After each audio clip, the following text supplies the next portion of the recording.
प्यारे मित्रों एवं प्यारे बच्चों, आज हम लोग पढ़ेंगे रासायनिक युद्ध कला के बारे में। हालांकि हम लोगों का चैप्टर जो चल रहा है वो है रासायनिक एवं जैविक युद्ध कला, तो उसको हम लोग अलग अलग तरीके से अध्ययन करेंगे। ठीक है, चलिए। प्राचीन काल से इनका प्रयोग होता रहा है और इसका वर्णन अथर्ववेद, मार्कंडेय पुराण, विष्णु पुराण, कामंद नीति शास्त्र, शुक्र नीति, पंचतंत्र, अर्थशास्त्र, मनुस्मृति, बृहद संहिता आदि ग्रंथों में बहुतायत से ऐसे हथियारों का वर्णन मिलता है जो कि जहरीले होते थे। चाहे जहरीली गैसों को ले लिया जाए या जहरीली गैसों को उत्पन्न करने के विभिन्न तरीके, ठीक है, इनका वर्णन इन प्रमुख धार्मिक ग्रंथों में मिलता है। और आधुनिक युद्धों में प्रथम विश्व युद्ध में जो प्रयोग हुआ, वाइपर्स के युद्ध में, जो 22 अप्रैल 1915 को हुआ था, जर्मनी ने बेल्जियम में फ्रांसीसी सेना के विरुद्ध भारी मात्रा में क्लोरीन गैस का प्रयोग किया था। रासायनिक हथियारों का युद्ध में प्रयोग का सुझाव जर्मन रसायनज्ञ फ्रिट्ज हैबर ने दिया था, जिन्हें 1918 में नोबेल पुरस्कार मिला था। 1920 में अफगानिस्तान तथा भारत की उत्तर पश्चिम सीमा प्रांत पर ब्रिटेन द्वारा भी इनका प्रयोग किया गया था। और 1925 में मोरक्को में फ्रांस व स्पेन के द्वारा मस्टर्ड गैस का भारी मात्रा में प्रयोग किया गया था। और 1935 और 36 में इटली द्वारा इथोपिया पर अफ्र एवं मस्टर्ड गैस का प्रयोग किया जाता था, अर्थात अफ्र गैस के गोलों का प्रयोग और मस्टर्ड गैस का प्रयोग वहां पर किया गया था। मई 1940 से दिसंबर 1943 तक जर्मनी द्वारा युद्ध बंदियों के कैंपों पर कार्बन मोनोऑक्साइड व नाइट्रोजन साइनाइड का प्रयोग करके लगभग 25 लाख सैनिकों की हत्या कर दी गई थी, केवल गैसों के द्वारा, रासायनिक गैसों के द्वारा या जहरीली गैसों के द्वारा। और 1965 से 71 के दौरान वियतनाम युद्ध में अमेरिका ने भारी मात्रा में वृक्षरोधी रसायनों का प्रयोग करके लगभग 10 लाख हेक्टेयर फसल, जंगल एवं बागों को साफ किया था। इसमें लगभग 2,05,000 लोग मारे भी गए थे। और वर्तमान समय में रासायनिक हथियार चीन, फ्रांस, मृत, इजराइल, थाईलैंड, उत्तरी Korea, Syria, Vietnam, Libya, Taiwan के अतिरिक्त अमेरिका के पास 40,000 टन एवं सोवियत के पास 3 लाख टन भंडार मौजूद है। कहने का मतलब वर्तमान समय में इतना जो है हथियार, इतने जो है रासायनिक हथियार या रासायनिक बम धरती पर मौजूद है। ठीक है, अब इसमें हम पढ़ेंगे प्रमुख रासायनिक एजेंट के बारे में। हालांकि इसके बारे में हम लोग चलिए इसी में अध्ययन कर लेते हैं। अभी चैप्टर ये बहुत छोटा ही है। प्रमुख रासायनिक एजेंट, या यूँ मान सकते हैं कि ऐसे तत्व जो कि रासायनिक युद्ध में काम आते हैं। देखिए, इसमें हम इस रूप में अध्ययन करेंगे। कुछ ऐसे तत्व होते हैं जैसे अफ्र उत्पादक, आंसू बहाने वाले। अफ्र उत्पादक, इनका प्रभाव क्या होता है? आंखों में जलन होती है, लगातार अफ्रू बहता रहता है, अर्थात आंसू लगातार बहता रहता है, जिससे सामने देख पाना मुश्किल हो जाता है। ऐसे आंखों में जलन होती है, आंखों में जलन के साथ आंसू बहना और सामने लगातार देख पाना मुश्किल है। इसके प्रमुख एजेंट इस प्रकार हैं, जैसे BBC, KFK, CAP, ब्रोमोएसीटोन, क्लोरोपिक्रिन, ये प्रमुख हैं। बाकी इसके अन्य जो है एजेंट हैं phenyl carbylamine, benzyl bromide, benzyl iodide, benzyl ethyl bromoacetate, chloroacetophenone, ethyl iodoacetate, super tear, ये सभी हैं अफ्र उत्पादक गैसें। दूसरे प्रकार की जो गैसें होती हैं वो हैं फेफड़ों को हानि पहुंचाने वाले। फेफड़ों को हानि पहुंचाने का प्रभाव क्या होता है इन गैसों का? फेफड़ों में पानी भर जाना, फेफड़ों में ऑक्सीजन की कमी हो जाना, दम घुटना और रक्त में ऑक्सीजन की कमी और अंत में मृत्यु का हो जाना। इसके जो प्रमुख एजेंट हैं या इसके जो प्रमुख रासायनिक एजेंट हैं उसमें प्रमुख हैं क्लोरीन, फास्जीन, डाइफास्जीन, नाइट्रोक्लोरोफार, ये तो प्रमुख हैं। और अन्य हैं methyl, sulphuryl chloride, monochloromethyl, chloroformate, dibromide, methyl ईयर, ट्राईक्लोरोमेथिल आदि। ये सभी जो है फेफड़ों को नुकसान पहुंचाने वाले एजेंट हैं। अगला हम लोग पढ़ते हैं श्वसन क्रिया को प्रभावित करने वाली गैसें। इसकी खोज तब की गई जब प्रथम विश्व युद्ध में फेफड़ों को प्रभावित करने वाली गैसें निष्प्रभावी होने लगी। इनका प्रभाव क्या होता है? ये जो है सैनिकों के जो मुखौटे या हेलमेट वगैरह जो लगा के रखते हैं उसमें भी प्रवेश कर जाती हैं, जिसके कारण श्वसन मार्ग प्रभावित होता है, अर्थात सांस लेना मुश्किल हो जाता है। कंठ यानी गला उत्तेजित हो जाता है, अर्थात गला जाम हो जाता है। श्वसन लेना, सांस लेना भी मुश्किल हो जाता है। इसके जो एजेंट होते हैं वो है, प्रमुख है डाईफिनाइल क्लोरोआरफाइन। इसके प्रयोग से खांसी आना शुरू हो जाता है, दम घुटने लगता है, मस्तक, दांतों, छाती, जबड़े आदि सब में पीड़ा होने लगती है, श्वास लेने में कठिनाई होने लगती है और नाक से लगातार पानी बहना शुरू हो जाता है। अगला है दैहिक विष। उसी एजेंटों में एक है दैहिक विष।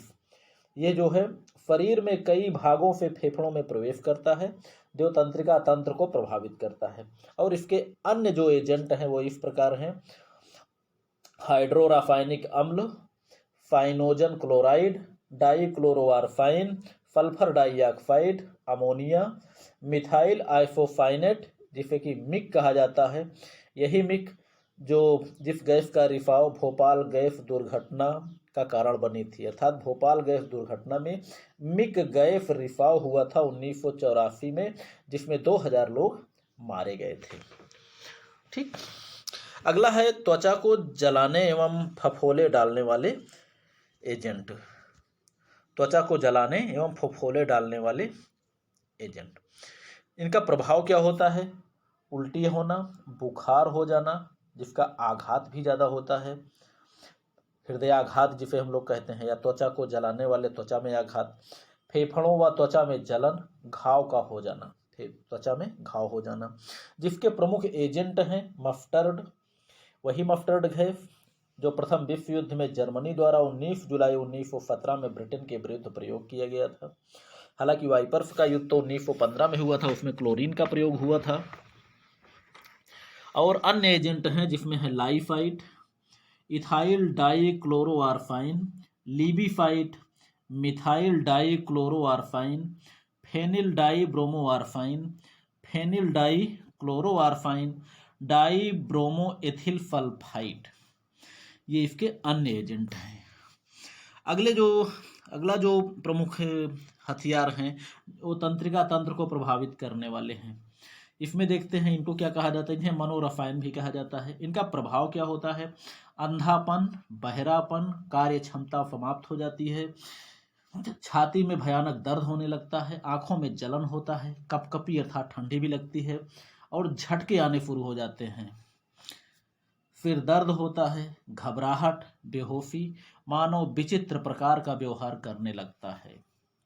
इसके प्रमुख एजेंट हैं बीजेड, किन्नेविनोल, फिनोथाइजीन, फेरिन, फोमन, फाफजीन, टैबून, फाफजील, ग्लाप कोटलेट, एफ्टर, एट्रोजीन, एलएफडी, ये इसके अन्य एजेंट हैं।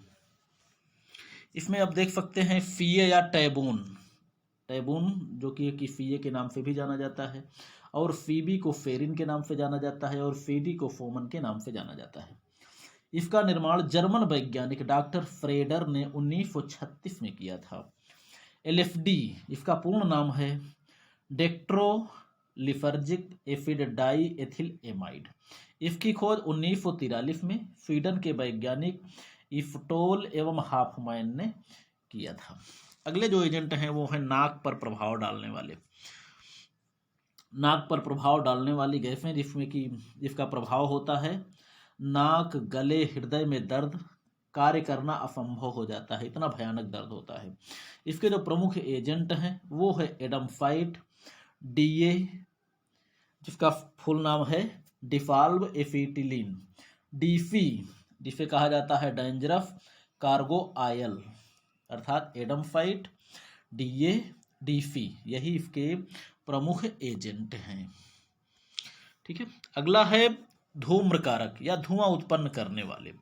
अब देख सकते हैं धुआं उत्पन्न करने वाले कौन से प्रमुख एजेंट हैं, इनका प्रभाव क्या होता है, जो कि सामरिक दृष्टि से महत्वपूर्ण होता है, जो कि एक प्रकार से धुएं का पर्दा बना देता है। धुएं का पर्दा उस काम आता है जैसे कहीं धुआं फेंका अगर भागना हुआ, अर्थात अपनी गतिविधियों को छुपाना हुआ, शत्रु की आंखों में धूल झोंकना हुआ तो धुआं फेंक कर हम लोग कुछ कर सकते हैं। और विभिन्न रंगों में ये धुएं तैयार किए जाते हैं। इसके लिए जो प्रयोग विधि होती है, हथगोले के रूप में प्रयोग किया जा सकता है, ग्रेनेड के रूप में, राइफल ग्रेनेड राइफल के द्वारा भी दूर तक फेंका जा सकता है, मोर्टार बम के रूप में भी प्रयोग किया जा सकता है, और तोप के गोले या सिलेंडर भी तैयार किए जाते हैं और हर रूपों में इनका प्रयोग होता है। चाहे हथगोला, चाहे ग्रेनेड, चाहे राइफल के द्वारा फेंका जाए, चाहे मोर्टार के द्वारा फेंका जाए। ठीक। और इसके जो प्रमुख एजेंट होते हैं वो है धूम्र मोमबत्ती, वर्जर मिश्रण, फास्फोरस ओलियम, इसमें प्रमुख होते हैं। और इसके जो अन्य एजेंट हैं धूम्रकारक में वो है टिन, टेट्राक्लोराइड, क्लोरोसल्फोनिक अम्ल, silicon tetrachloride, titanium tetrachloride, sulphuric chloride आदि ये इसके अन्य एजेंट हैं। आगे हम लोग पढ़ते हैं वनस्पति रोधी रसायन या पेड़ पौधों को नष्ट करने वाले। इनका प्रयोग कहाँ करते हैं, जैसे जंगलों की सफाई हो गया, जंगल में जो छुपे हुए जो विद्रोही हो सकते हैं, शत्रु हो सकते हैं, उनको देखने के लिए। इसमें देखते हैं इसका प्रभाव क्या होता है। पेड़ पौधों के पत्तों का झड़ जाना या सूख जाना, इनका प्रयोग जो होता है फसलों को नष्ट करने के लिए किया जाता है। भाई फसलों को नष्ट करना भी आजकल युद्ध करने में एक सिद्धांत के रूप में प्रयोग किया जाता है। ठीक। जंगल एवं झाड़ियों की सफाई करने के लिए इन रसायनों का प्रयोग किया जाता है। वियतनाम युद्ध में अमेरिका द्वारा 72,354 लीटर इस दवा का छिड़काव किया गया था जंगलों को साफ करने में, जिसके बारे में हम लोग पहले पढ़ चुके हैं। इतने में जंगल भी साफ किए थे, इतने बहुत सारे लोग मारे गए थे, लगभग 2 लाख लोग। जो उसके एजेंट हैं नारंगी रसायन, सफेद रसायन, नीला रसायन, पिक्लोरैम और केकोडिलिक, ये इसके प्रमुख एजेंट हैं। अब आग लगाने वाले रसायन कौन कौन से हैं, कौन कौन से केमिकल हैं जिसके प्रयोग से आग लग जाती है, देख सकते हैं हम लोग। ये तो निम्नलिखित है, फास्फोरस है, सोडियम है, थर्माइट है, पेट्रोलियम उत्पाद। पेट्रोलियम बमों का भी प्रयोग किया जाता है आग को लगाने के लिए। और आगे हम लोग देखते हैं प्रमुख उत्पाद क्या है। प्रमुख उत्पाद, इसमें कुछ नए प्रकार से हम बमों के बारे में हम लोग अध्ययन करेंगे जो रासायनिक बम के रूप में माने जाते हैं, रासायनिक हथियारों के रूप में होते हैं, जिसे नापाम बम, जो कि खास करके जहां पर गिरते हैं आग लगा देते हैं अन्य तरीके से। नापाम बम क्या होता है, ये होते हैं आग लगाने वाले पदार्थों में परिचित नाम है ये नापाम बम। आग लगाने वाले पदार्थों में ये परिचित नाम है, जो कि आप लोग जाना पहचाना नाम माना जाता है नापाम बम, जिसका निर्माण एल्यूमिनियम पामिटेट, एल्यूमिनियम नेप्थानेट, वसा अम्ल, ज्वलनशील हाइड्रोकार्बन, लकड़ी का बुरादा आदि को मिलाकर तैयार किया जाता है। और यह नेप्थानेट तथा पामिटेट मिश्रण के कारण इसे नेपाम बम कहा जाता है। नेप्थानेट तथा पामिटेट मिश्रण के कारण इसे नेपाम बम कहा जाता है, जो कि आकार चूर्ण एवं रवादार होता है। और इसके विस्फोट हेतु सफेद फास्फोरस, टीएनटी, ट्राइटोल एवं गैसोलीन मिलाया जाता है। विस्फोट हेतु सफेद फास्फोरस, टीएनटी, टाइट्रोल एवं गैसोलीन मिलाया जाता है। और वर्तमान समय में विस्फोटन क्षमता को बढ़ाने के लिए निम्न कोटि का पेट्रोल, सोडियम और पोटेशियम भी मिला दिया जाता है। और रवादार चूर्ण धरती के संपर्क में आते ही आग लगा देते हैं, जिसे पानी से भी नहीं बुझाया जा सकता। ये इतने खतरनाक होते हैं नापाम बम। अगले हैं स्फोटन बम। स्फोटन बम क्या होते हैं, इसको भी हम लोग पढ़ लेते हैं। इसका प्रयोग किया गया था दक्षिण वियतनाम, लाओस, कंबोडिया में किया गया। वजन लगभग इसका होता है इस प्रकार के बम का लगभग 7 टन। अब आप अंदाजा लगा सकते हैं कितना भयानक होता होगा। इसमें